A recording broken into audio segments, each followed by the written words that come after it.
നിയമസഭയിൽ ഇന്ന് നടന്ന അടിയന്തര പ്രമേയ ചർച്ചയുടെ വിശദാംശങ്ങളിലേക്കാണ്. സംസ്ഥാനത്തെ സാമ്പത്തിക പ്രതിസന്ധിയിലെ അടിയന്തര പ്രമേയ ചർച്ചയിൽ കൊമ്പുകോർത്ത് സർക്കാരും പ്രതിപക്ഷവും. നികുതി വെട്ടിപ്പുകാരുടെ പറുദീസയായി കേരളം മാറി എന്നായിരുന്നു പ്രതിപക്ഷത്തിന്റെ കുറ്റപ്പെടുത്തൽ. സംസ്ഥാനത്തെ ധനപ്രതിസന്ധിക്ക് കാരണം കേന്ദ്ര സർക്കാരാണെന്ന് ധനമന്ത്രി കെ എൻ ബാലഗോപാൽ ആരോപിച്ചു. ചർച്ചയ്ക്ക് ശേഷം അടിയന്തര പ്രമേയം തള്ളിയതോടെ പ്രതിപക്ഷം നിയമസഭ വിട്ടിറങ്ങി. സാമ്പത്തിക പ്രതിസന്ധി അടിയന്തര പ്രമേയമായി വരുമ്പോൾ പ്രതിപക്ഷത്തിനും സർക്കാരിനും ഒരേപോലെ ആശ്വാസം. കേന്ദ്രത്തെ പഴിക്കുന്ന സർക്കാർ പിടിപ്പുകേടിനെ തുറന്നുകാട്ടാമെന്നായിരുന്നു പ്രതിപക്ഷത്തിന്റെ മനസ്സിൽ. കേന്ദ്രത്തിനെതിരായ സമരത്തിൽ കോൺഗ്രസിന്റെ നിസ്സഹകരണം ചർച്ചയാക്കാമെന്നായിരുന്നു സർക്കാരിന്റെ ലക്ഷ്യം. സംസ്ഥാനത്തിന്റെ ധനപ്രതിസന്ധി സഭ നിർത്തിവെച്ച് ചർച്ച ചെയ്യണമെന്നാവശ്യപ്പെട്ട് പ്രതിപക്ഷത്ത് നിന്ന് റോജി എം ജോൺ ആണ് അടിയന്തര പ്രമേയത്തിന് നോട്ടീസ് നൽകിയത്.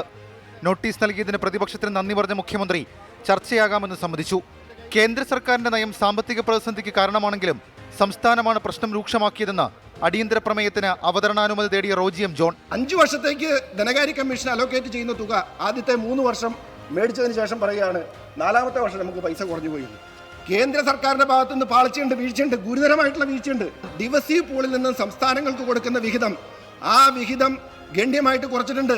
അതിനെതിരെ ശക്തമായിട്ട് നമ്മൾ സമരം ചെയ്യണം. ആ സമരം ഞങ്ങൾ ചെയ്തിട്ടുണ്ട്. ഭരണകക്ഷി എംഎൽഎമാർ കേന്ദ്രത്തെ കുറ്റപ്പെടുത്തിയപ്പോൾ സംസ്ഥാന സർക്കാരിനെ പ്രതിക്കൂട്ടിൽ നിർത്തിയായിരുന്നു പ്രതിപക്ഷാംഗങ്ങളുടെ കടന്നാക്രമണം. കേന്ദ്ര അവഗണനയല്ല, സംസ്ഥാന സർക്കാരിന്റെ പിടിപ്പുകേടാണ് ധനപ്രതിസന്ധിക്ക് കാരണമെന്ന് പ്രതിപക്ഷ നേതാവ് കുറ്റപ്പെടുത്തി. കേന്ദ്ര ധനമന്ത്രിക്ക് കഴിഞ്ഞ വർഷം സംസ്ഥാന ധനമന്ത്രി അയച്ച കത്തിൽ പറയുന്നത് 31,000 കോടി രൂപ കിട്ടാനുണ്ടെന്നാണ്. പിന്നെ എങ്ങനെയാണ് 57,000 കോടി കിട്ടാനുണ്ടെന്ന് പറയുന്നതെന്ന് പ്രതിപക്ഷ നേതാവിന്റെ ചോദ്യം. നിങ്ങൾ വാറ്റിൽ നിന്നും GST മാറിയപ്പോൾ we have been demanding for the last 5 years നിങ്ങൾ GSTയുടെ ടാക്സ് അഡ്മിനിസ്ട്രേഷൻ സ്ട്രക്ചർ നിങ്ങൾ മാറ്റണം. നിങ്ങൾ മാറ്റിയോ? ഇന്ന് കേരളത്തിൽ ഏത് സാധനവും മറ്റ് സംസ്ഥാനങ്ങളിൽ നിന്ന് കൊണ്ടുവന്ന് നികുതി കൊടുക്കാതെ വിൽക്കാൻ പറ്റുന്ന നികുതി വെട്ടിപ്പുകാരുടെ പറുദീസയാണ് കേരളം. മനസ്സിലായിക്കോ? സംസ്ഥാനം തനത് വരുമാനം വർദ്ധിപ്പിച്ചുവെന്നും പ്രതിസന്ധിക്ക് കാരണം കേന്ദ്രമാണെന്നും ധനമന്ത്രി കെ എൻ ബാലഗോപാൽ. കിട്ടേണ്ട പണം വാങ്ങിയെടുക്കാൻ കേന്ദ്രത്തിനെതിരെ ഒന്നിച്ചു നിൽക്കണമെന്ന് ധനമന്ത്രി ആവർത്തിച്ചു. ധനകാര്യ പ്രതിസന്ധിയാണ്, നിന്നു പോകും കേരളം, വണ്ടി ഓടത്തില്ല. അങ്ങനൊരു അവസ്ഥയൊന്നുമല്ല.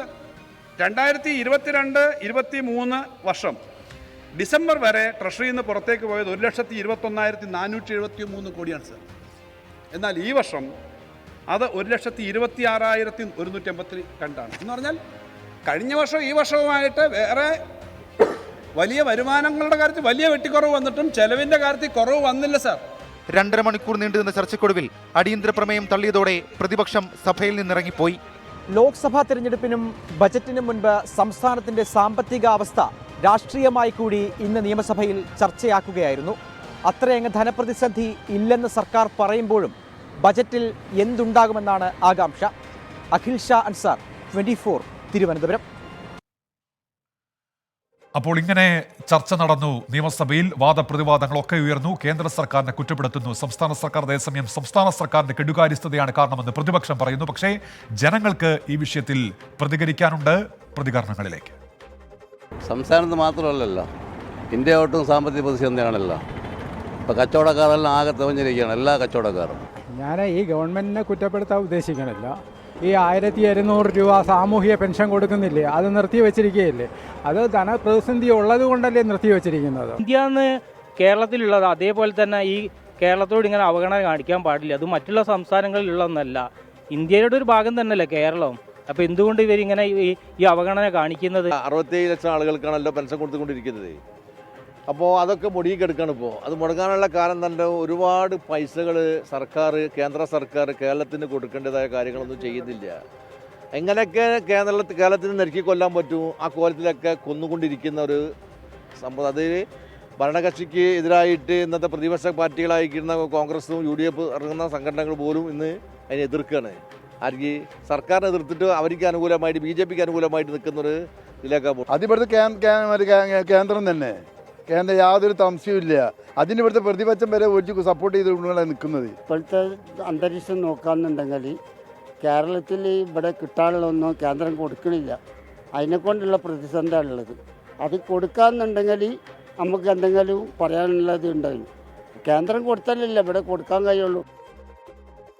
അപ്പോൾ അങ്ങനെ പല രീതിയിൽ പ്രേക്ഷകർ പ്രതികരിക്കുന്നുണ്ട്, പൊതുജനങ്ങൾ പ്രതികരിക്കുന്നുണ്ട്. ആ വിഷയത്തിൽ CPO സമരം നടക്കുന്നുണ്ട്. സെക്രട്ടേറിയറ്റിന് മുന്നിൽ 530/2019 ആ റാങ്ക് ലിസ്റ്റുമായി ബന്ധപ്പെട്ടാണ് നിയമനം ആവശ്യപ്പെട്ടുകൊണ്ട് സെക്രട്ടേറിയറ്റിന് മുന്നിൽ സമരം നടക്കുന്നത്. ആ വാർത്ത റിപ്പോർട്ട് ചെയ്യണം എന്ന് ഗൂഗിളർ ആവശ്യപ്പെടുന്നുണ്ട്. പല ഘട്ടങ്ങളിൽ നമ്മൾ അതുമായി ബന്ധപ്പെട്ട വാർത്തകളൊക്കെ നൽകിയിരുന്നതാണ്. ആ ലിസ്റ്റിന്റെ കാലാവധി കഴിയാൻ പോകുന്ന പശ്ചാത്തലത്തിൽ അടിയന്തരമായി നിയമനം നടത്താൻ നടപടി വേണം എന്നുള്ള അവരുടെ ആവശ്യം പലതവണ നമ്മൾ അധികാരികളുടെ മുൻപിലേക്ക് എത്തിച്ചിട്ടുള്ളതാണ്. ഇപ്പോഴും സമരം നടക്കുന്നതായിട്ടാണ് പ്രേക്ഷകർ റിപ്പോർട്ട് ചെയ്യുന്നത്. അങ്ങനെ വിവിധ വിഷയങ്ങളിൽ പ്രേക്ഷകരുടെ പ്രതികരണങ്ങൾ വരുന്നുണ്ട്, നമ്മളത് കാണുന്നുണ്ട്. ക്ഷേമ പെൻഷൻ കൊടുക്കാൻ പിരിച്ച പെട്രോൾ, ഡീസൽ സെസ് എവിടെ പോയി, ആരാ ഉത്തരവാദി എന്നിങ്ങനെ ചോദിക്കുന്നുണ്ട്. സാമ്പത്തിക പ്രതിസന്ധിയുമായി ബന്ധപ്പെട്ട ഈ വാർത്ത നൽകുന്ന പശ്ചാത്തലത്തിൽ ജോസ്വിൻ ജോസഫ് ഒപ്പം മറ്റു വിഷയങ്ങളിലുള്ള പ്രതികരണങ്ങളൊക്കെ വന്നുകൊണ്ടിരിക്കുന്നു.